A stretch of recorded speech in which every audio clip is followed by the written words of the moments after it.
Painted painless learning. જય હિન્દ. ધોરણ 10 ની અંદર જે શોર્ટ નોટ પૂછાય છે એક્ઝામની અંદર, ઘણીવાર એવું થતું હોય કે આપણે શોર્ટ નોટ પાકી કરીએ કે ગોખીએ. હા તો એમ જ ને, પાકી કરીએ કે ગોખીએ ને પછી એક્ઝામમાં જ્યારે પૂછાય ત્યારે બધા મુદ્દા યાદ આવે નહીં, અને કદાચ બધા મુદ્દા યાદ આવી જાય અને આપણે બેઠે બેઠી શોર્ટ નોટ લખી નાખવી તો સાહેબને ખબર પડી જાય કે ભુરાજ શોર્ટ નોટ ગોખેલી છે. તો ભાઈ આવું બધું ન થાય એટલા માટે શોર્ટ નોટને પાકી કરાય કે ગોખાય નહીં, સમજો કાને યાદ રાખવાની ન હોય. એનું રીઝન તો કે શોર્ટ નોટ છે ને એને લખતા શીખવાની હોય, નકર તો આટલા બધા ચેપ્ટરમાં કેટલી બધી શોર્ટ નોટ આવે, આટલા બધા ચેપ્ટરમાં કેટલી બધી શોર્ટ નોટ આવે, તો પછી શું થાય, એટલું બધું પાકું કરવું પડે. તો એની કરતાં એ જ શીખી લઈએ ને કે how to write a short note, કે કોઈ પણ ચેપ્ટરની કોઈ પણ શોર્ટ નોટ હોય એને લખી કઈ રીતે શકાય. તો યાદ રાખો, આજના સેશનની અંદર આપણે એ નથી શીખવાના કે શોર્ટ નોટ યાદ કઈ રીતે રાખી શકાય કે પાકી કઈ રીતે કરી શકાય. આપણે શીખવાના છીએ how to write a short note, કે સર કોઈ પણ શોર્ટ નોટ આપે એને લખી કઈ રીતે શકાય. એના માટેનો એકદમ કોન્ફિડન્સ વધારવા માટેનો, એક્ઝામમાં હેલ્પફુલ થાય એવો આ લેક્ચર છે. તો એન્ડ સુધી એટલે એવું નહીં કે મતલબ લેક્ચર પૂરો થાય ત્યાં સુધી સાહેબ જોવો લેક્ચર, એમ નહીં. એન્ડ સુધી લેક્ચર કમ્પ્લીટ ન થાય ત્યાં સુધી ફૂલ ફોકસ રહેવાની અત્યારના તમારામાં ક્ષમતા હોય અને હાર મહેનત કરવાની ક્ષમતા હોય તો જ આ વિડીયોને કન્ટિન્યુ કરો, otherwise you can left this video. હે ને, ખ્યાલ આવે છે? વેઇટ સ્કીપ નહીં કરતા, તમારા ફાયદાની વાત છે. ધોરણ 10 ની અંદર આવ્યા છો, બોર્ડની પરીક્ષા આપવાની છે, જોરદાર રિઝલ્ટ લાવવું છે, તો પેન્ટેડ એપ્લિકેશન ડાઉનલોડ કરો અને ચેમ્પિયન બેચ લોન્ચ થઈ ગઈ છે. ચેમ્પિયન વિદ્યાર્થી સાથે ભળી જાઓ. આ લાઈવ લેક્ચરની અંદર ગણિત, વિજ્ઞાન, સમાજ, ઇંગ્લિશ, ગુજરાતી બધુંય ભણાવીએ છીએ. અનમ્યુટ કરીને ઘરેથી બોલીને ડાઉટ પૂછી શકો અમારા લાઈવ લેક્ચરમાં. અને તમારે ટ્રાય કરવી છે, ખાલી 300 રૂપિયા આપીને મહિનો દિવસ ટ્રાય કરો ને પછી મજા આવે તો આગળ જોડાવો. તમે એમ કહો સાહેબ તમારું રિઝલ્ટ આ છે, મારી પાછળ રિઝલ્ટના ફોટા જોઈ લો અમારા ટોપર્સ, અને તમે ચેમ્પિયન બનવા માંગતા હો ચેમ્પિયન બેચ સાથે જોડાઓ. Good bye. જાગો છો ને? તો સેશન સ્ટાર્ટ થઈ ગયું છે, પૂરેપૂરું ફોકસ અહીંયા. અમુક મુદ્દા કે જે શોર્ટ નોટ લખતી વખતે ધ્યાનમાં રાખવાનો, એમાંથીને સૌથી પહેલો મુદ્દો કે એક્ઝામની અંદર જ્યારે શોર્ટ નોટ પૂછાય છે ત્યારે આપણને 2-3 ઓપ્શન આપે. કાં તો તમે કે આ શોર્ટ નોટ લખો ઓર આ શોર્ટ નોટ લખો. તો સૌથી પહેલી અગત્યની વસ્તુ કે ચોઈસ. શોર્ટ નોટ લખવાની જે તમારે છે એવી પસંદ કરો બેમાંથી ને કે જેનું કન્ટેન્ટ તમને વધારે ખબર છે, પછી ભલે ગુજરાતીમાં હોય. જે અહીંયા ધારો કે એક તાજનગર રેલવે સ્ટેશન વાળી છે એ શોર્ટ નોટ પૂછાણી, અને એક છે રામસિંગ 070 વાળી શોર્ટ નોટ પૂછાણી, બરાબર છે. હવે આ બે શોર્ટ નોટમાંથી તમને વધારે કયા ચેપ્ટરમાં મજા આવી હતી, વધારે કયું કોન્સેપ્ચ્યુઅલ સમજાણું છે, અને કેનો ડેટા તમારી પાસે વધારે છે, એ શોર્ટ નોટ પસંદ કરો. હવે તમને તાજનગર ચેપ્ટરમાં બહુ મજા આવી હોય, બધું આવડતું હોય અને ઘણો બધો ડેટા તમારી પાસે હોય, પણ તમને એમ થાય કે રામસિંગ રોબોટ મતલબ એ આમ હતું મસ્ત ચેપ્ટર, હો સાહેબ રોબોટ, અને તમે લખવા માંડો રોબોટ, અને પછી લખાય અડધો પેરેગ્રાફ. પછી તો ખબર પડે કે સાહેબ અડધો પેરેગ્રાફ લખાણો, હવે આ મેળ આવશે નહીં, થોડુંક જાજુ લખવું પડે, નકર આ શોર્ટ નોટ લાગે નહીં. એટલે એની ઉપર ચેકડો માળે અને પછી લખે તાજનગર રેલવે સ્ટેશન, ને પછી પાછું. તો એ બધું કેવું લાગે પેપર આપણું, ખ્યાલ આવે? સૌથી અગત્યનો મુદ્દો કે ચોઈસ, પસંદ જ એવી શોર્ટ નોટ કરો વિચારીને, ભલે એમાં 5-10-15 સેકન્ડ લાગે, વિચારો કે મારે કઈ શોર્ટ નોટ લખવી છે. ડન છે? બીજો મુદ્દો કે શોર્ટ નોટ તમે જ્યારે લખો છો ત્યારે એનું તમારું જે સપ્લીનું બ્લેન્ક પેજ હોય એની અંદર, આ ધારો કે તમારે સપ્લીનું એક પેજ છે, તમે અહીંયાથી ને પેરેગ્રાફ લખવાની શરૂઆત કરો તો મિનિમમ એક પેરેગ્રાફ પાડવાનો. શું કહું છું? એક પેરેગ્રાફ પાડવાનો.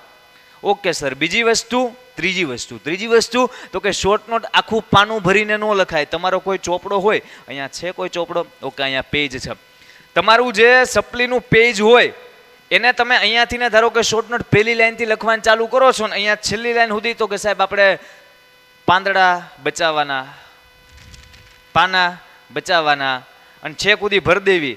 એટલે ભલા માણસ અહીંયા સુધી જે શોર્ટ નોટનું લેવલ હોય, અહીંયા અડધું પોણું પાનું બહુ વિનફ છે, અડધાથી પોણા પાનું બહુ વિનફ છે. શોર્ટ નોટમાં 3 માર્ક માટે એટલું જ લખવાનું હોય, પછી તમે એટલું લખો ને તો એ કંઈક અલગ લાગે, એ રિપોર્ટ રાઇટિંગ કે ઈમેલ લાગે.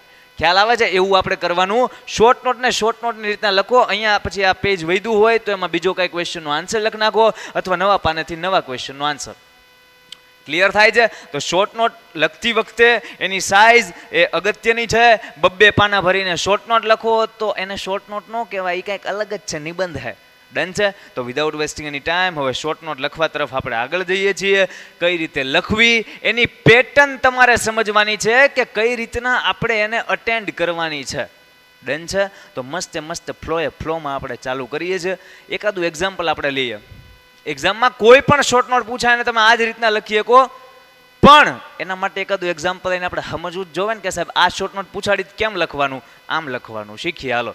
ક્વેશ્ચન ધારો કે આપણને એક્ઝામમાં એવો પૂછાય, ચેપ્ટર 1 ની અંદર આવડો આ ક્વેશ્ચન છે, બરાબર ને? શોર્ટ નોટનો કે dream of railway station come true, કે રેલવે સ્ટેશનનું જે ડ્રીમ, આ લોકોનું જે સપનું હતું તાજનગરના લોકોનું, એ સાચું થયું. એની ઉપર કે તમે શોર્ટ નોટ એટલે કે ટૂંક નોંધ લખો. તમે નાના હતા ને ત્યારે ટૂંક નોંધ આવતી, તેને કદાચ હજી આવતી હશે ગુજરાતીમાં, સમાજમાં, આમાં તેમાં, હે ને? ઇંગ્લિશમાં ટૂંક નોંધ ને શોર્ટ નોટ, કે બાકી કાંઈ નવું આમાં હોય નહીં. તમે નાના હતા તો ટૂંક નોંધ આવતી, અંગ્રેજીમાં ટૂંક નોંધ આવે અને શોર્ટ નોટ કે same to same. Okay sir, આ ક્વેશ્ચન લખવાનું એ અમે ડિસાઈડ કર્યું. ઓપ્શન 2-3 હતા. ધારો કે એક ઓપ્શન એવો છે કે તાજનગર રેલવે સ્ટેશન, કે તાજનગર રેલવે સ્ટેશન ઉપર શોર્ટ નોટ લખો, અથવા એક ઓપ્શન એવો છે કે dream of railway station come true વિશે લખો. હવે બે ક્વેશ્ચન જોવો તો નજીકના જ છે, તાજનગરના જ છે અને રેલવે સ્ટેશનના જ છે. આપણે સિલેક્ટ કર્યો કે સાહેબ આપણે લખવો જ question dream of railway station come true, કે રેલવે સ્ટેશનનું જે સ્વપ્ન છે એ સાકાર થયું. ઓકે સર, હવે શું કરવાનું? પૂરેપૂરું ફોકસ અહીંયા રાખવાનું. હલો, જાગતા રહેજો, હું વચ્ચે તમને જગાડતો રહીશ. શા માટે? તો કે શોર્ટ નોટમાં પૂરેપૂરા માર્ક લેવાની આપણે પ્રયત્ન કરવાનો છે એટલા માટે. અને આમાં મહેનત લાગશે, બિલીવ મી. અહીંયા લાઈન બાય લાઈન આપણે લખીને એવું કોઈ દિવસે નથી કરવાના કે જો છોકરાઓ આ લાઈન આમ છે, આ આમ, આની પછીનું આનું ગુજરાતી આમ, આનું ભાષાંતર આમ, તો શોર્ટ નોટ સમજાણી. હવે એમાં શું સમજાય? આપણે શીખવાનું છે how to write a short note, short note કઈ રીતે લખવી. હવે મારે તમને સમજાવવું હોય કે શોર્ટ નોટ કઈ રીતે લખવી, તો મારે લખીને તમને સમજાવવી પડે ને. એવું કેમનું હાલે કે આખી શોર્ટ નોટ અહીંયા લખેલી હોય અને જો છોકરા આ લાઈન છે એનું ગુજરાતી આમ? એ નથી કરવાનું. મહેનત કરવાની છે ને. મહેનત કરીએ ને તો ભી પડે, કઠણાઈ આવે, પરિશ્રમ પડે, પરસેવો પડે, જે થાય આજે મહેનત કરી લેવાની છે. આગળ વધીએ છીએ. સર, શોર્ટ નોટ નક્કી કરી નાખી કે dream of railway station comes to, આ અમારે લખવી છે. શોર્ટ નોટ જ્યારે લખો ત્યારે એની અંદર જે પોઈન્ટ્સ આપેલા હોય ક્વેશ્ચન પેપરમાં, મુદ્દા આપી દે આપણને, બોલો કેટલું હેલ્પફુલ. એ બધા ક્વેશ્ચનના ફોર્મમાં હોય, પ્રશ્ન પૂછ્યા હોય. જેમ કે what was the reason for a railway station, railway station બનાવવા માટેનું કારણ શું હતું ત્યાં? What did the people of Tajnagar demand, તાજનગરના જે લોકો હતા એ કેની ડિમાન્ડ કરતા હતા અને વાય, શા માટે? પછીનો મુદ્દો why did railway refuse to help, railway વાળાએ હેલ્પ કરવાની મનાઈ શા માટે કરી દીધી? Vote did the villagers decide, ગામના લોકોએ છે નક્કી શું કર્યું હતું? હાઉ ડીડ એવરીબડી કન્ટ્રીબ્યુટ, દરેક લોકોએ છે એ જે ગામના એમણે કન્ટ્રીબ્યુટ, ફાળો કઈ રીતે આપ્યો હતો? How many money pulled by the villagers, ગામના લોકો દ્વારા કેટલા રૂપિયા છે એ ભેગા કરવામાં આવ્યા હતા રેલવે સ્ટેશન બનાવવા માટે? અને last point, when did the dream કેમ ટ્રુ, આ લોકોનું સ્વપ્ન છે ક્યારે સાકાર થયું? હવે મેં જ્યારે આ મુદ્દા વાંચ્યા, તમારે એક્ઝામમાં આ જ પેટર્ન, તમારે પેટર્ન પકડવાની છે. હું તમને ફરીવાર કહું છું, પેટર્ન પકડવાની છે કે હું શોર્ટ નોટ લખવાની શરૂઆત કેમ કરું છું, લખતા શું વિચારું છું અને કઈ રીતના લખું છું, અને શોર્ટ નોટનો એન્ડ કઈ રીતે કરું છું. આ પેટર્ન પકડવાની છે. ખ્યાલ આવે છે? પાકું નથી કરવાનું, કાંઈ યાદ રાખવાનું નથી ભલામણા. સર, પોઈન્ટ અમે વાંચી લીધા. પોઈન્ટ વાંચ્યા ને તો અમને એક વસ્તુ ખબર પડી કે આજે બધા ક્વેશ્ચન કરે છે કે રીઝન, કારણ શું હતું રેલવે સ્ટેશન બનાવવાનું? એ તો બધું અમને એના આન્સર તો આવડે છે. રેલવે સ્ટેશન બનાવવાનું કારણ એ હતું કે તાજનગરના જે લોકો હતા એ લોકોને બીજે ગામ જવાની જરૂર પડતી. જેમ કે ક્યાંક કોકને દિલ્હી જવું હોય, સ્ટુડન્ટ્સ હોય તો કોલેજ ના હોય ને, ગામડાના લોકોને, એમાં ખેડૂતો મોટા ભાગના હતા, તો કોકને દિલ્હી જવું હોય, કોકને રેવાર જવું હોય, અલગ જગ્યા છે જવાની જરૂર પડે, કોકને ગુરુગ્રામ જવું હોય, હે ને ભાઈ? What did the people of Tajnagar demand, એ લોકો કેની ડિમાન્ડ કરતા? રેલવે સ્ટેશનની. વાય, શા માટે? તો કે એમના ગામની અંદર તાજનગરમાં રેલવેના પાટા પસાર થતા, પણ એમના ગામમાં રેલવે સ્ટેશન નહોતો. તો આ વેદના તો કોને કહેવી? તો એ સરકારને કહેવા ગયા રેલવે વાળાને કે અમારે અમારા ગામમાં સ્ટેશન જોવે છે, વી નીડ ધેટ, અમારે એની જરૂર છે. પણ સરકાર તો ભાઈ, why did railway refuse to help, help કરવાની રેલવે વાળા હું મનાઈ કહી દીધી? વાત એ જ હાલે ને. સરકાર તો ભાઈ એમ જવાબ આપે કે we did not have funds, અમારી પાસે પૈસા નથી. ચેપ્ટરમાં બધી વાત આવે છે, હે ને? નેક્સ્ટ પોઈન્ટમાં કે vote did the villagers decide, એટલે ગામના લોકોએ શું નક્કી કર્યું? ગામના લોકોએ નક્કી એમ કર્યું કે જે રેલવે ના પાડે છે કે અમારી પાસે પૈસા નથી, કાંઈ વાંધો નહીં, આપણે રેલવે સ્ટેશન આપણા દમ ઉપર બનાવશું, આપણા પૈસે બનાવશું. તો એ લોકો બનાવે છે ભાઈ. How did everybody contribute? બધાએ કઈ રીતના ફાળો આપ્યો? તો કે બધાએ ફાળો આપ્યો સાહેબ 3000 રૂપિયા કોકે આપ્યા, કોકે 5000 આપ્યા, કોકે 75000 આપ્યા. ટૂંકમાં 3000 રૂપિયાથી લઈને 75000 રૂપિયા સુધીનો ફાળો છે ગામના લોકોએ આપ્યો. એના હિસાબે કેટલા રૂપિયા પુલ્ડ ઇન, એટલે કે કેટલા રૂપિયા આ લોકોએ ભેગા કર્યા? તો કે સાહેબ 21 લાખ રૂપિયા, 21 લાખ રૂપિયા ભેગા કર્યા. અને એ લોકોનું જે સ્વપ્ન છે એ ક્યારે સાકાર થયું? when did their dream came true? તો કે એમનું સપનું છે એ 7 જાન્યુઆરી 2010 ની અંદર સાકાર થયું. 1982 થી લઈને આ લોકો માંગ કરી રહ્યા હતા કે અમારા ગામમાં રેલવે સ્ટેશન બનાવો. પણ આજે રેલવે વાળા છે ઈ કે વી ડીડ નોટ, અમારા પાસે પૈસા નથી. કે તો આખી સ્ટોરી સમજાય. શરૂઆત ક્યાંથી કરી? તો કે what was the reason four railway સ્ટેશનની જરૂર શું છે, એનું કારણ શું છે કે એમના ગામમાં હોવું જોવે? તો કે આ લોકોને છે એ દિલ્હી ગુરુગ્રામને ત્યાં જવું હોય તો આ લોકોને પહેલાં ક્યાં જવું પડે? હલીમંડી કે પાટલી જવું પડે. એ તો 6 કિલોમીટર આગા હતા. તો ત્યાંથી આપણે ચાલુ કર્યું અને પછી 7 જાન્યુઆરી 2010 સ્ટેશન બની ગયું ભારતનું પહેલું એવું કે જે સરકારના 1 પણ રૂપિયા પૈસા વગર બનેલું હોય.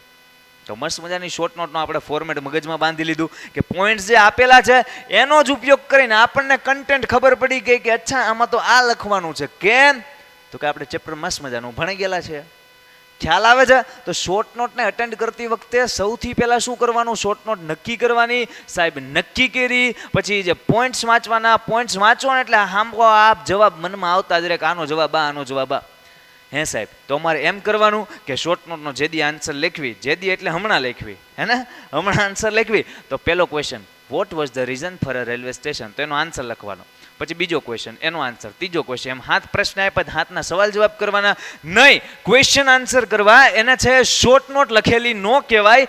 2 વસ્તુ કરવાની. એક તો આજે આપેલા પોઈન્ટ્સ છે એનો યુઝ કરવાનો, આનો યુઝ કરવાનો, 100% યુઝ કરવાનો. And stick two this point. આ પોઈન્ટને વળગીને શોર્ટ નોટ લખવાની. પણ એક્સ્ટ્રા જે કાંઈ પણ તમને ચેપ્ટરમાં આવેલી માહિતી હોય એ યાદ હોય અને એ જે આ ટોપિક પૂછેલો છે એને લગતી હોય એ માહિતી પણ તમારે લખવાની કે જેથી કરીને ક્વેશ્ચન આન્સર ન થઈ જાય. શોર્ટ નોટ લાગે અને તમારી ભાષામાં લખવાનું, મૌલિકતાથી લખવાનું. નવનીતનું કે માર્વેલનું કોઈ મટીરિયલ એનું જે પાકું કરેલું છે એ ગોખેલું લખવાનું નહીં.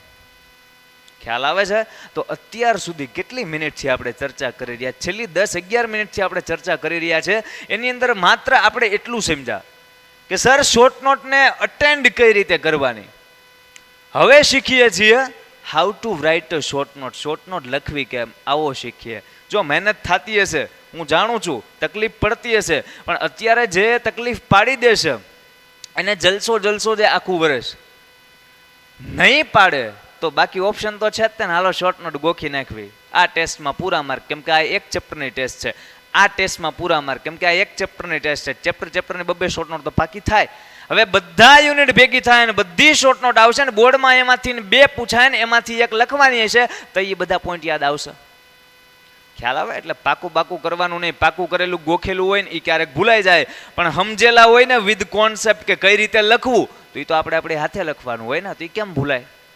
ડન છે? આગળ વધીએ છીએ અને લખવાની શરૂઆત કરીએ છીએ. મસ્ત મજાની ક્વેશ્ચન છે આપણો dream of railway station come true, કે રેલવે સ્ટેશનનું સ્વપ્ન છે સાકાર થયું. પેલો મુદ્દો છે એનો યુઝ કરીને પેલું સેન્ટેન્સ લખીએ એટલે રીડર જે હોય, જે વાંચનાર હોય એને એમ લાગે કે આ પોઈન્ટને વળગીને લખે છે અને એની મૌલિકતાથી નહીં લખે છે. ડન છે? તો એનું રીઝન શું હતું રેલવે સ્ટેશન બનાવવાનું? તો આપણે બધાને ખબર છે કે તાજનગરના જે લોકો છે, હલો, તાજનગરના જે લોકો છે એ લોકોને 3 જગ્યાએ જવાની જરૂર પડતી: દિલ્હી, રેવાર અને ગુરુગ્રામ. ડન છે? તો આપણે પહેલી લાઈન એ લખના, આપણે રીઝન લખીએ છીએ. ડન છે? તો આપણે અહીંયા લખશું કે ધ પીપલ ઓફ તાજનગર અથવા તો ધ વિલેજર્સ ઓફ તાજનગર. તમને આ બતાવી છે ને કદાચ કે કટ થાય છે? ઓકે, ડન છે. The villagers of Tajnagar had to go. જે ગામના લોકો હતા તાજનગરના એ લોકોને જવાની જરૂર પડતી, જવું પડતું. ક્યાં સાહેબ? તો કે એક કોકને દિલ્હી જવું હોય, કોઈકને ગુરુગ્રામ જવું હોય અને કોકને છે ક્યાં જવું હોય, કોકને છે સાહેબ ઘરે જવું હોય. એમ નહીં, એ ભાઈ આ એન્ડ લખ્યું છે. આ શું લખ્યું છે? આ લખવા દે તો આપણે એન્ડ લખી જ નાખવું છે, પણ આવડું આ લખવા દે તો આ એન્ડ લખ્યું છે. ડન છે? લખાઈ ગયું? આગળ વધીએ છીએ. કહે છે કે the villagers of Tajnagar had to go Delhi, Gurugram, અને કોઈકને છે રેવાર જવાની જરૂર પડતી. હવે આ સેન્ટેન્સ તમારે ગોખવાનું નથી, રેન્ડમલી તમે તમારી રીતના ગમે એમ લખી શકો.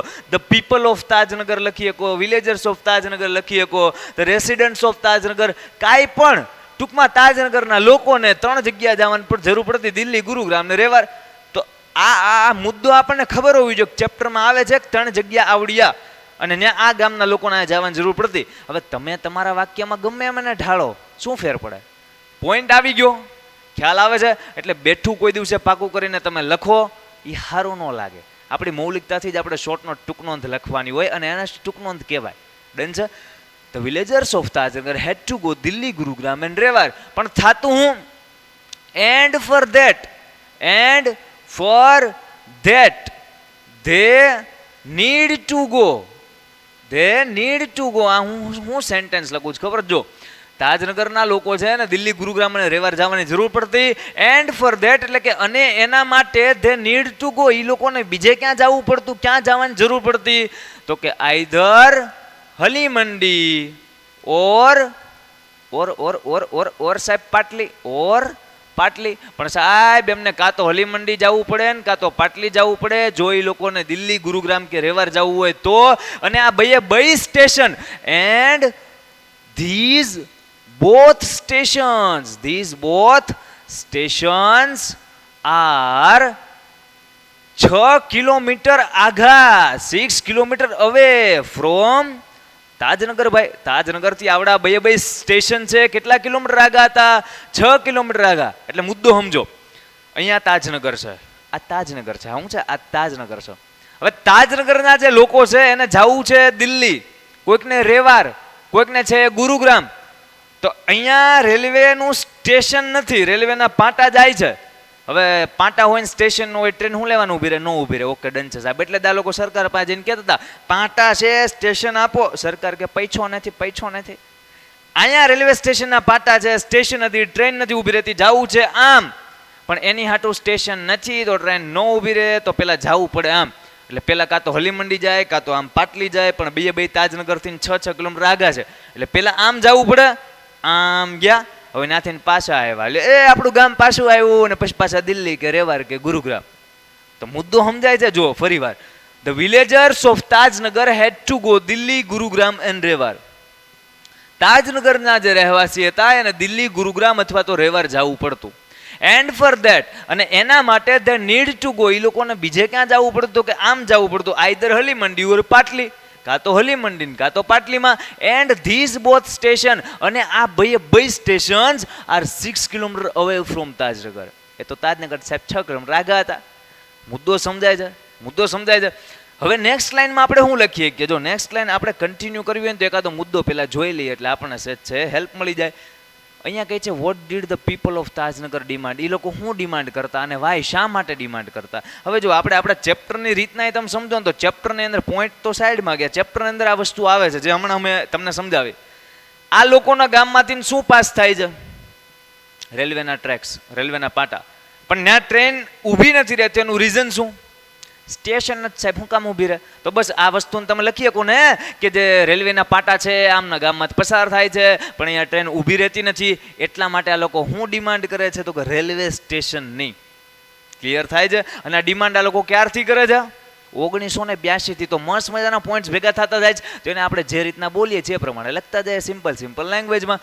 એક વસ્તુ યાદ રાખવાની, શોર્ટ નોટમાં બહુ અઘરા શબ્દ અને અઘરી language, high advance English use નહીં કરવાનું. ક્યાંક ભૂલ પડી ગઈ ને સાહેબ માર્ક કાપી લીધો, એવું હું કામ કરું? સિમ્પલ ઇંગ્લિશની અંદર લખો. આપણે સેકન્ડ લેંગ્વેજ, હલો, આપણે સેકન્ડ લેંગ્વેજ ઇંગ્લિશ પૂજાય છે, આપણે ફર્સ્ટ લેંગ્વેજમાં ઇંગ્લિશ મીડિયમમાં નથી. એટલે હાઈફાઈ ઇંગ્લિશ કરવા જાશું ને કંઈક મિસ્ટેક થશે, એવું હું કામ કરવું છે? ઇઝી ઇંગ્લિશમાં આપણે લખવાનું, બરાબર? બાકી આના જ શોર્ટ નોટને અલગ એડવાન્સ ઇંગ્લિશમાં આપણે લખીએ કે પણ એની કાંઈ નેસેસિટી, જરૂરિયાત જ નથી ભાઈ. આગળ લખીએ છીએ કે ધ ટ્રેક્સ, જે રેલવેના પાટા હતા, the tracks of railway line, railway લાઇનના જે પાટા છે, પાસીસ થ્રુ ધ વિલેજ. શું લખ્યું મેં ખબર? તમને સમજાતું જ હશે, સમજાય છે ને? હા, એમ તો તમે હોશિયાર હો. સાંભળો, the tracks of railway lines, કે રેલવેના જે પાટા છે, પાસીસ થ્રુ ધ વિલેજ, કે એ છે ગામમાંથી પસાર થતા હતા. But but there was no railway station. પણ સાહેબ ત્યાં એકય રેલવે સ્ટેશન હતું નહીં. So the people of Tajnagar અથવા તો so they demand a railway station. એટલા માટે સાહેબ એમણે ડિમાન્ડ કરવી કે અમારા ગામમાં રેલવે સ્ટેશન હોવું જોઈએ. So the demand demand for railway station આપણે લખીએ રેલવે સ્ટેશનને બદલે. એનું રીઝન છે કે આપણે એમ બોલીએ ને કે એમણે રેલવે સ્ટેશન માટેની ડિમાન્ડ કરી. આ કંઈક ઉપરથી ને વયું ગયું, લેતું ગયું. કન્ટિન્યુ કરીએ છીએ. Was no railway station, so the demand for a railway station. એટલા માટે આ લોકોએ રેલવે સ્ટેશન માટેની ડિમાન્ડ કરી. અને ક્યારે કરી સાહેબ? સાહેબ એવું બધું ખબર ન હોય એટલે ખબર રાખવાની. 1982માં કરી. કેદી કરી? 1982માં. હવે મસ્ત મજાનું સેન્ટેન્સ વાંચીએ એટલે મજા આવે કે ન મજા આવે કહેજો. The tracks of railway line passes through the village. ગામમાંથી ને રેલવેના પાટા પસાર થતા હતા. તો સાહેબ હું તો કાંઈ નહીં. But there was no railway station. ત્યાં કાંઈ રેલવે સ્ટેશન હતું નહીં. So they demand for a railway station in 1982. ભાઈ 1982 ની અંદર આ લોકોએ શું ડિમાન્ડ કર્યું? અમારા ગામમાં રેલવે સ્ટેશન હોવું જોવે. પણ સરકારે શું કીધું? રેલવે વાળાએ કીધું કે અમારી પાસે કાંઈ પૈસા નથી સાહેબ, પૈસા જ નથી. તો આપણે હવે ઈ લાઈન લખી નાખીએ, રેલવે રિફ્યુઝડ ટુ હેલ્પ. રેલવે વાળાએ હેલ્પ કરવાની રિફ્યુઝ કરવું એટલે મનાઈ કરી દેવી. ચેપ્ટરમાં છે ને અમુક વર્ડ જે અહીંયા હું યુઝ કરું છું ને એ આપણે ગ્લોસરીમાં આવે છે અને ચેપ્ટરની લાઈનમાં આવે છે. હે ને? તો નોર્મલી આપણે નો કહીએ નો, એને રિફ્યુઝ કર્યું કહેવાય. Railway refuse to help them saying that. હું કહીને ના પાડતા. ઓકે, રેલવે ના પાડી કઈ વાંધો નહીં સાહેબ. વાંધો તો ઘણો વાંધો. પણ railway refuse to help them, એ લોકોને મદદ કરવાની રેલવે ના પાડી. સેઇંગ ધેટ, અને એમ કીધું કે ધે ડીડ નોટ હેવ પૈસા. એ લોકો પાસે કઈ ફંડ બંડ હતું નહીં. આ રીતના ના પાડતા. તમને સમજાય છે આપણે કયા ફ્લોમાં મસ્ત મજાનું રીતના સમજી રહ્યા છે, લખી રહ્યા છે? ફરી વાર કહું છું, શોર્ટ નોટને જો પાકી કરીને તો અટાઈ જાઓ, બઈ ગોઠણે છોલાઈ જાશો. એવું નહીં કરવાનું. હંમેશા શોર્ટ નોટને આપણી મૌલિકતાથી આપણે જે વિચારીએ છીએ, જે ગુજરાતીમાં બોલીએ છીએ એને તે ઇઝી ઇંગ્લિશમાં કન્વર્ટ કરી નાખવાનું, ટ્રાન્સલેટ કરી નાખવાનું, અને તમને ખબર નહીં પડે કે અડધું પાનું કેદી ભરાઈ ગયું. ફરી વાર ધ વિલેજર્સ ઓફ તાજનગર આપણે કેમ ફરી વાર એકવાર રીડ કરીએ છીએ? કનેક્ટ રહેવાનું. દરેક લાઈન સાથે કનેક્ટ હોવી જોઈએ. સો દેટ એક સ્ટોરી જેવું લાગે, એ એક ટૂંકનોંધ જેવું લાગે, એક શોર્ટ નોટ લાગે. The villagers of Tajnagar had to go Delhi, ગુરુગ્રામને અહીંયા જવાની જરૂર પડતી, પણ એના માટે એ લોકોને કાં હલીમંડી કાં પાટલી જવું પડે. પણ એ 6 કિલોમીટર આગા હોય તાજનગરથી. રેલવેના પાટા પસાર થતા પણ રેલવે સ્ટેશન નહોતું. એટલે સરકારને પાસે ડિમાન્ડ કરી કે રેલવે સ્ટેશન આપો. 1982માં પણ રેલવે ના પાડી. વી ડીડ નોટ હેવ, અમારી પાસે પૈસો નથી. ડન છે? અહીંયા સુધીની મસ્ત મજાની આપણે સ્ટોરીમાં લખતા જઈએ છીએ. જો આ રેલવે હેલ્પ નહીં ના પાડી એ આપણે આપણી રીતના લખતા ગયા તોય પોઈન્ટ કવર થઈ ગયો. થઈ જ જાય પોઈન્ટ. ખ્યાલ આવે છે? આગળ કહે છે કે vote did the villagers decide. હા, એટલા માટે ગામના લોકોએ શું નક્કી કર્યું? સરકારે ના પાડી. અહીંયા સુધીની સ્ટોરી થઈ એટલે આ લોકો પાછા રેલવે વાળા પાસે ગયા. નહીં, સ્ટેશન બનાવી દો. એમ ને? કશો વાંધો નહીં. કાંઈ વાંધો નહીં, હાથે બનાવી નાખશું. એવું થોડું છે યાર. તમે પૈસા આપો અને અમે સ્ટેશન બનાવીએ. ના જી ના, કાંઈ જરૂર નથી, હાથે બનાવી નાખશું.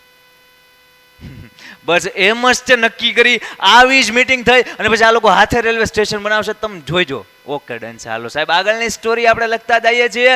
રેલવે વાળાએ ના પાડી કે we did not have funds. અહીંયા આપણે લખ્યું they did not have funds, કેમ કે એમની પાસે પૈસા નહોતા. ડન છે? તો આ લોકોએ ના પાડી. પછી શું થયું? હવે પછી આપણે ફકરો પાડી દેવો છે. તમને શું લાગે? ગોખવા બોખવાને સમજો. આ પેરેગ્રાફ જેવું લાગે છે મસ્ત મજાનું?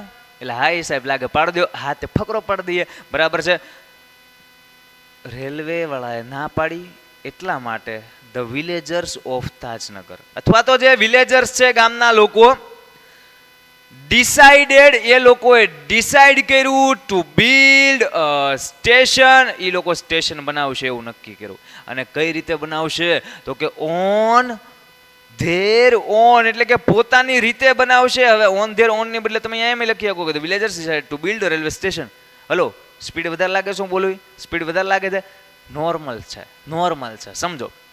The villagers decided to build a station on their own, એટલે કે પોતાની જાતે બનાવશે, અથવા તો એમ લખો the villagers decided to build a station by their own money, પોતાના પૈસા બનાવશે by their money. કાંઈ પણ તમને મગજમાં આવે લખી શકો, પણ મુદ્દો જે ચેપ્ટરમાં આવ્યો હોય એ હોવો જોઈએ. પછી તમે ઘરનું હાંકો તો ઈ ના હાલે. ડન છે. તો ગામના લોકોએ નક્કી કર્યું કે હાથે રેલવે સ્ટેશન બનાવશે. પછી આ લોકોએ તમને ખબર હોય તો ફાળો એકઠો કરવાનું ચાલુ કર્યું હતું કંઈક, અને ઓલા 3,000 રૂપિયા કોકે આપ્યા ને કોકે 75,000 આપ્યા, તો એ આપણે લખીએ કે નામાં, તો એ આપણે સેન્ટેન્સ લખીએ છીએ. એન્ડ ફોર ધેટ આપણે સેન્ટેન્સ કન્ટિન્યુ જ રાખીએ છીએ, પૂર્ણ વિરામ ભૂહાઈ ગયો, બરાબર. એન્ડ ફોર ધેટ, જો એન્ડ ફોર ધેટ ને આવા જે શબ્દો વચ્ચે વચ્ચે આવતા જાય છે ને એનો મતલબ સમજતો જવાનો, અને એના માટે. કેમ કે મોટા ભાગે આ બધા જે બંચ ઓફ વર્ડ્સ હોય એનો યુઝ ગમે એ શોર્ટ નોટની અંદર તમે કરી શકો. કોમન જનરલ ઇંગ્લિશ છે. ડન છે. એન્ડ ફોર ધેટ પોતાના હાથે બનાવશે, અને એના માટે ધે કન્ટ્રીબ્યુટેડ, એ લોકોએ કન્ટ્રીબ્યુશન આપ્યું હતું ને, and for that they contribute four it. અને કેટલાથી ને કેટલા ફાળા સુધીનું કન્ટ્રીબ્યુટ કરવું એટલે કાંઈ નહીં, ફાળો આપવો, દાન આપવું, પૈસા ભેગા કરવા, એકઠા કરવા. ડન છે. તો and for that they contributed for it, railway station માટે. આ ઇટ એટલે કે રેલવે સ્ટેશન બનાવવા માટે આ લોકોએ ફાળો એકઠો કર્યો. અને કેટલો કર્યો તો કે રેન્જિંગ ફ્રોમ, એની રેન્જ શું હતી તો કે સાહેબ 3,000 રૂપીઝ, 3,000 રૂપીઝ સાહેબ 3,000 રૂપિયા, 3,000 રૂપિયા થી લઈને 70, પાછો સાતડો પાંચડો ન લખાય. હા, જો આ બધું ધ્યાનમાં રાખવાનું.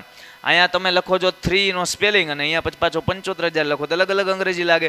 તો આપણે લખશું 75,000 રૂપીસ, 75,000 પૈસા. જો આખું સેન્ટેન્સ વાંચો શું કહેવા માંગે છે ને તમને ખ્યાલ આવે. ધ વિલેજર્સ, જે ગામના લોકો છે, ડિસાઇડ કર્યું to build a station on there on, પોતાની જાતે બનાવશે. એન્ડ ફોર ધેટ, એના માટે ધે કન્ટ્રીબ્યુટેડ ફોર ઇટ, એણે ફાળો એકઠો કર્યો, રેન્જિંગ ફ્રોમ 3,000 રૂપિયાથી 75,000 રૂપિયા. કામ ખતમ. બરાબર છે. હવે આટલા બધા પૈસા ભેગા કર્યા તો કેટલા બધા પૈસા ભેગા કર્યા સાહેબ? 21 લાખ રૂપીસ, 21 લાખ રૂપિયા ભેગા કર્યા. ચેપ્ટરમાં આવે છે, યાદ છે ને? યાદ હોવું જોઈએ ભાઈ. તો આ લોકોએ કેટલા રૂપિયા ભેગા કર્યા? પૈસા ભેગા કરવામાં મહેનત લાગે. ગામના દરેક લોકો પાસે આ રીતના પૈસા એકઠા કરાવવાના, બધા એક હરખા વિચાર ઉપર હાલે કે હા ભાઈ રેલવે સ્ટેશન હોવું જોઈએ, લ્યો મારો ફાળો આ, મારો ફાળો આ. તો બહુ મહેનત લાગી હશે આમાં, હે ને? ચેપ્ટરમાં બહુ મસ્ત મજાની આપણે ડિસ્કશન કરેલી છે. આગળ વધીએ છીએ. એટલા માટે એ લોકોએ ભેગા કર્યા. કેટલા રૂપિયા ભેગા કર્યા? They pulled in 21 lakh rupees. જો લાખનો સ્પેલિંગ બે રીતે લખી શકો. એક તો તમે આ લાખ લખો, જે તમે લાખ કહો છો, અથવા તમે ખાલી લાખ કહો, ગમે એ લખી શકો, લાખ અથવા તો lakh. They pulled in 21 lakh rupees and built a station. 21 lakh રૂપિયા ભેગા કર્યા, અને ભેગા કરીને પછી કાર્યક્રમ નથી કર્યો અને પાછું સ્ટેશન બનાવ્યું. એન્ડ બિલ્ટ અ સ્ટેશન, અને પછી એક સ્ટેશન મસ્ત મજાનું ભેગું બનાવી નાખ્યું. બરાબર. પૈસા ભેગા કરવાને પુલ્ડ ઇન કહેવાય. હવે આપણે એકાદી વાર મુદ્દો જોઈ લઈએ, એટલે કે મુદ્દો આનો રહી ન જાય. નકર એને એમ થાય કે મુદ્દા અમે આપ્યા અને આને યુઝ જ ન કર્યા, બધું ઘરનું હાંક્યું. ઓકે, મુદ્દો જોઈ લઈએ. તમે જુઓ મોટાભાગના મુદ્દા કવર થઈ ગયા. રીઝનવાળો મુદ્દો કવર કર્યો. તાજનગરની ડિમાન્ડ રેલવે સ્ટેશન હતી, હુંકામથી પાટા પસાર થાય, એ આપણે કરી નાખ્યું. રેલવેવાળાએ ના પાડી, એ કરી નાખ્યું. એટલે ગામના લોકોએ નક્કી કર્યું કે હાથે બનાવશું, એ કરી નાખ્યું. કે ભેગા કર્યા પૈસા બધા 3,000 75,000, એ લખી નાખ્યું. કેટલા રૂપિયા ભેગા કર્યા એ આપણે લખી નાખ્યું, 21 લાખ રૂપિયા. તો લાસ્ટ મુદ્દો છે, આ લોકોનું સપનું ક્યારે સાચું થયું સાહેબ? 7 જાન્યુઆરી 2010 ની અંદર આવે છે ને ચેપ્ટરમાં. તો બસ હવે તો સ્ટેશન બની ગયું છે. And built station. આપણે એક વિશેષતા લખી નાખવી છે કે આ જે સ્ટેશન છે ને ઇન્ડિયાનું પહેલું એવું સ્ટેશન હતું. લખો તોય ચાલે, ન લખો તોય ચાલે, એ કંઈ કમ્પલસરી હોય નહીં. શોર્ટ નોટની સાઇઝ જોતી જવાની. આપણે તમે તમારા પેજમાં લખતા હોય ત્યારે તમને લાગે કે અડધા પેજ કરતાં સેજ વધારે થઈ ગઈ છે, ઇનફ. જો ઘટતું હોય તો સેન્ટેન્સ લખવાનું, ન ઘટતું હોય તો નહીં લખવાનું. અત્યારે આપણે લખી નાખીએ છીએ કેમ કે હું બોલ્યો તો મારે તમને સમજાવવું જોઈએ, હે ને? તો આપણે સમજીએ છીએ. And built station. અને આ સ્ટેશન કેવું છે તો કે which was India's first station, India's first station in which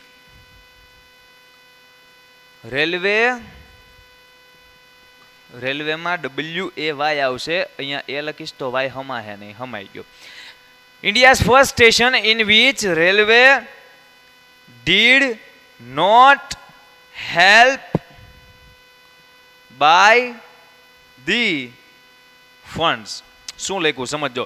and built a station, અને પછી સ્ટેશન બનાવી નાખ્યું. વિચ વોઝ, અને કે જે સ્ટેશન કેવું હતું કે ઇન્ડિયાઝ ફર્સ્ટ સ્ટેશન, ઇન્ડિયાનું પહેલું સ્ટેશન હતું. In which railway did not help by the funds, કે પૈસા ટકે આ રેલવે કાંઈ આ રીતના આ લોકોને મદદ કરેલી નહોતી. અને પછી ફાઇનલી આ લોકોનું સપનું છે 7 જાન્યુઆરી 2010 અંદર કમ્પ્લીટ થયું. તો આપણે સપનું પૂરું કરાવી નાખીએ. ફાઇનલી સાહેબ, ફાઇનલી આપણે કેવા વર્લ્ડ કપ મસ્ત મજાના હમણાં જીતા હે ને, 2024નો world cup, T20 world cup. તો બસ એની જેવી જ ખુશી આખા ગામના લોકોને થઈ કે ફાઇનલી ધેર ડ્રીમ કેમ ટ્રુ. આ લોકોનું સ્વપ્ન છે એ સાકાર થયું. સાહેબ કેદી સાકાર થયું? તો કે ઓન 7th જાન્યુઆરી 2010 को इनका सपना साकार हो गया जी. हमारा भी सपना साकार हो गया. हमने लेक्चर स्टार्ट किया था किसके लिए? तो कि हमने लेक्चर स्टार्ट किया था कि सर हमारे को सीखना था कि how to write a short note कई रीते लखाय. કોન્ફિડન્સ આવે જ કઈ રીતે લખી શકાય. તમે જુઓ શું કરવાનું. જે વાત આપણે ડિસ્કસ કરી કે શોર્ટ નોટ લખતી વખતે કયા મુદ્દા ચોઈસ, ને પછી એની સાઇઝ મેટર કરે, પછી પેરેગ્રાફ ક્યાં કેટલા પાડવા એ મેટર કરે, પછી આપણે ડિસ્કસ કર્યું કે આમાં જે પોઈન્ટ્સ આપેલા હોય એનો યુઝ કરવાનો, અને આપણે આપણી રીતના ટૂંકમાં આ બધા મુદ્દાને ધ્યાનમાં રાખી અને શોર્ટ નોટ લખવાનું ચાલુ કરવાનું. ખાલી સમજીને ઓકે સાહેબ આવડી ગયું એમ નહીં. સમજો અત્યારે જેટલી પરિશ્રમ, જેટલો સંઘર્ષ, જેટલી મહેનત તમે કરીને આ એક સેશનની અંદર કેટલી મિનિટ થઈ ખબર છે? અડધી કલાકથી છેલ્લા આપણે આ સમજી રહ્યા છીએ. હવે 1-2 શોર્ટ નોટ તમારે તમારી જાતે તમને ચેપ્ટર મસ્ત મજાનું આવડતું હોય એની લખવાની કોશિશ મોઢે કરવાની. ખાલી પોઈન્ટ્સ સામે રાખવાના, એના જવાબ વિચારતા જવાના, પછી લખવાની શરૂઆત કરી દેવાની. બિલીવ મી, તમે 1.5-2 લાઈન લખશો ને ત્યાં સુધી તમને કોન્ફિડન્સ આવી જશે કે આઈ કેન રાઇટ. સાહેબ હું લખી શકું છું. એટલે 1-2 લાઈન લખીને ચાલુ કરી દેવું તો પછી શોર્ટ નોટ આમ ક્યાં પૂરી થઈ જાય ને ખબર રહે નહીં. તમે સમજો. અને મોઢે આ રીતના લખી શકશો. પાકું કરવાની જરૂર જ નથી, ગોખવાની થાવ જરૂર નથી. હવે આમાં યાદ રાખવાનું કંઈ આવ્યું એક પોઈન્ટ યાદ રાખ. ભલા માણસ ચેપ્ટર આખું ભણેલા છીએ તો પછી શોર્ટ નોટ પાકી હું કામ કરવી? એ તો આમનું ટેન્શન થાય. ખ્યાલ આવે? એટલા માટે કહું છું ભણો તો પાકું, કે ગોખવા ખાતર ન ભણો. ઇંગ્લિશ એક એવો સબ્જેક્ટ છે કે જેને શીખવાનો હોય. આ લેંગ્વેજ છે. ઇંગ્લિશ લખતા આપણને આવડવું જોઈએ, બોલતા આવડવું જોઈએ. કોઈ બોલે તો એને સમજતા આવડવું પડે. પણ દોસ્ત હું ફરી વાર કહું છું, આપણામાં હલો બધું આવડવું જોઈએ અંગ્રેજી, પણ આપણામાં અંગ્રેજી પણ ન આવી જવું જોઈએ પાછું. હા, તમે શેરીમાં હાલ્યા જતા હોય, ઘરમાં હોય, ત્યાં અંગ્રેજી ફડફડાટ કરો, ત્યાં દેશી જે હાલતી હોય ભાષા એ જ બોલાય. ખ્યાલ આવે છે? પણ આપણને આ રીતના તમે વિચારો કેટલો કોન્ફિડન્સ આવે તમે આટલું મોઢે લખી શકતા હોય તો. ખ્યાલ આવે છે? તો બસ એ કોન્ફિડન્સ વધવો જોઈએ. બાકી માતૃભાષા ફર્સ્ટ નંબરે ભાઈ. ગુજરાતી, હિન્દી બધું પહેલા નંબરે. આને તો આપણે આઘું પાટું મારીએ. સમજાય છે? પણ આપણને આવડવું જોઈએ. કેમ કે જે લોકો જે ભૂરિયાવ આપણને ગાડામાંથી ઉતારીને ગયા છે ને, ધકેલીને ગયા છે ને, એ હવે કોઈ દિવસે આગળ ઇન ફ્યુચર ભવિષ્યમાં એવું કરવાનો દુસ્સાહસ ન કરે. હવે ગાડા જ ઘરના લઈ લેવી એટલું શીખી જાય ને. તો બી સ્માર્ટ, થોડુંક સ્માર્ટ બનવાનું છે. આખું ગામ કરે એમ શોર્ટ નોટને પાકી નથી કરવા મળવાની. શોર્ટ નોટ પાકી કરવાની હોય. આજે તમે જોયું કે નહીં સાહેબ, શોર્ટ નોટને લખવાની હોય. ક્લિયર થાય છે? તો આઈ હોપ આ સેશન તમને હેલ્પફુલ રહ્યું હશે કે જેની અંદર આપણે શીખ્યા how to write a short note. મળીએ છીએ કોઈ એવા નેક્સ્ટ મસ્ત મજાના લેક્ચરમાં, નેક્સ્ટ એપિસોડમાં. આજે અહીંયા સુધી રાખીએ છીએ. તમારી કોઈ ડિમાન્ડ હોય કે સર અમને આ શીખવું છે તો એક કમેન્ટમાં તમારો રિવ્યૂ આપી શકો છો કે લેક્ચર કઈ રીતનો લાગ્યો અને આ વસ્તુ અમારે જોવે છે. બસ મળીએ છીએ નેક્સ્ટ એપિસોડમાં. જય હિન્દ. Painted Painless Learning.